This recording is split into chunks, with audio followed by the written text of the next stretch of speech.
আমার এই প্রাণের ঠাকুরের জন্য আমি আমার এই প্রাণটা উৎসর্গ করে দিতে পারি। না না না না না, প্রাণ দিতে হবে না, শুধু একটা চক্ষু দিলেই হবে না। চক্ষু?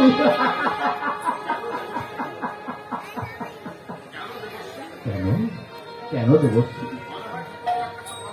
মনে হয় ঠাকুরের একটা চোখ, মনে হয় ঠাকুরের একটা চোখ অন্ধ হয়ে গেছে। অন্ধ হয়ে গেছে? একটা চোখ অন্ধ? এইখানে আরেকটা চোখ বসিয়ে দিলেই ঠাকুরের সুস্থ হয়ে যাবে। বলো কি বলো কি দেবশ্রী, এই সামান্য কথা বলতে তোমার এতটা দেরি হলো দেবশ্রী?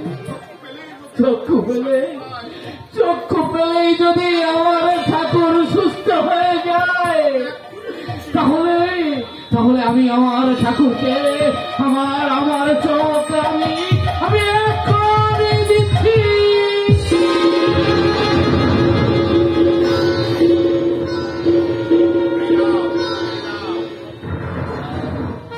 নাও দেবশ্রী নাও, তুমি ঠাকুরের চোখে আমার এই চোখটা তুমি লাগিয়ে দিয়ে আমার ঠাকুরের সমস্যা তুমি দূর করে দাও দেবশ্রী।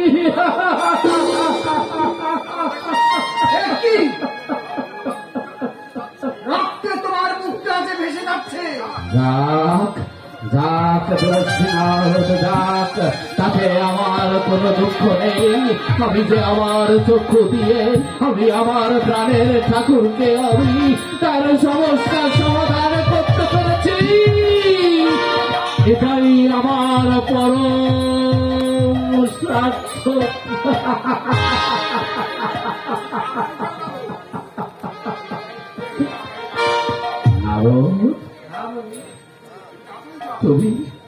তুমি তাড়াতাড়ি যাও নারদ, তুমি তাড়াতাড়ি যাও। না জানি আমার ঠাকুর যন্ত্রণায় হয়তো ছটফট করছে। ঠিক বলেছ জয়ী, তুমি যাও নারদ, তুমি ঠিকই বলেছ। দেরি করে আমার ঠিক হবে না। যে উপকার তুমি আজ ঠাকুরের করলে তার জন্য অশেষ ধন্যবাদ তোমাকে। আমি আবার আসি জয়ী।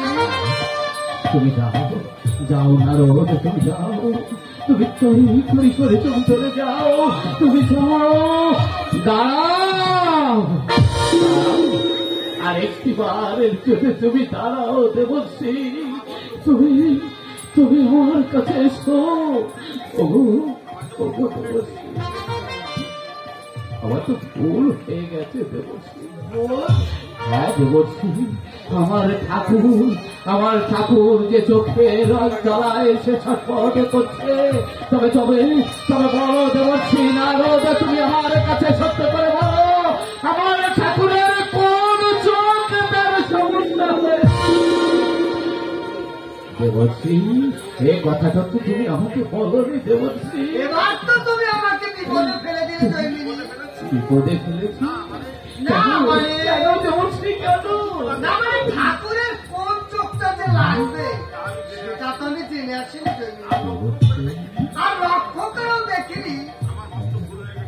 আমার বস্ত ভুল হয়ে গেছে জয়মিনী। তোমার ভুল হলেও দেবশ্রী আমি তো ভুল করতে পারি না দেবশ্রী। এসো দেবশ্রী, এসো, তুমি আমার কাছে এসো দেবশ্রী, তুমি আমার কাছে এসো। আমি যে আমার ঠাকুরের জন্য আমি আমার দুটো চক্ষুই আমি তাকে দান করে দিয়েছি দেবশ্রী।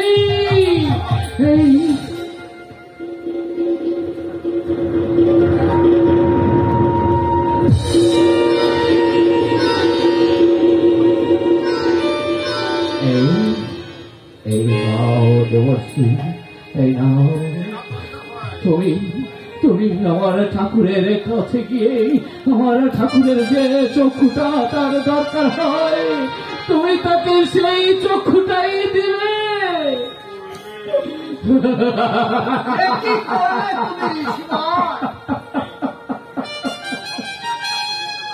এই মত্তভাবে কোনো ভক্ত